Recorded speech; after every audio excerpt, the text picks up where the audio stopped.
Ginising ng naglalagablab na apoy mula sa isang junk shop na ito ang mga residente ng Imanalo Street sa Barangay Concepcion 1, Marikina City alas 2 ng madaling araw kanina. Dahil sa halo-halong light materials, mabilis na lumaki ang apoy na umabot sa unang alarma. May puntong nagputukan ang mga nasusunog na mga kalakal. Walang tigil sa iyak si Crescencia na may-ari ng nasunog na junk shop. Damay rin daw ang 2 palapag nilang bahay. May narinig akong pumutok napakalakas ng kuryente. Ngayon po, pagkarinig ko, lumabas ako talaga, binuksan ko ang pinto, ang taas na ng apoy ho. Talagang mataas na mataas na. Ngayon bumalik ako sa bahay, pinaggigising ko yung mga bata. Di bali na lang po yung gamit, huwag na lang yung huwag na lang yung mga tao. Kaya pinalabas ko po sila lahat. Napakasakit po kasi.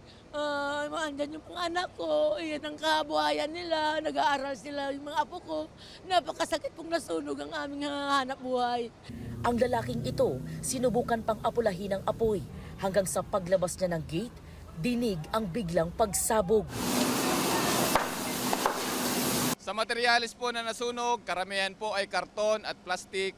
Yung iba po ay iba pang light materials dahil sa junk shop nga po ito. Ang number 1 challenge natin is meron kasing isang tangke na sumingaw ang balbula, nag-loose.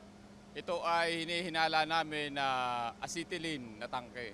Siguro ginagamit nila sa pagre-repair. Umabot ng halos 1 oras bago tuluyang naapula ang apoy. Inaalam pa ang sanhi ng sunog, gayon din ang pinsalang dulot nito.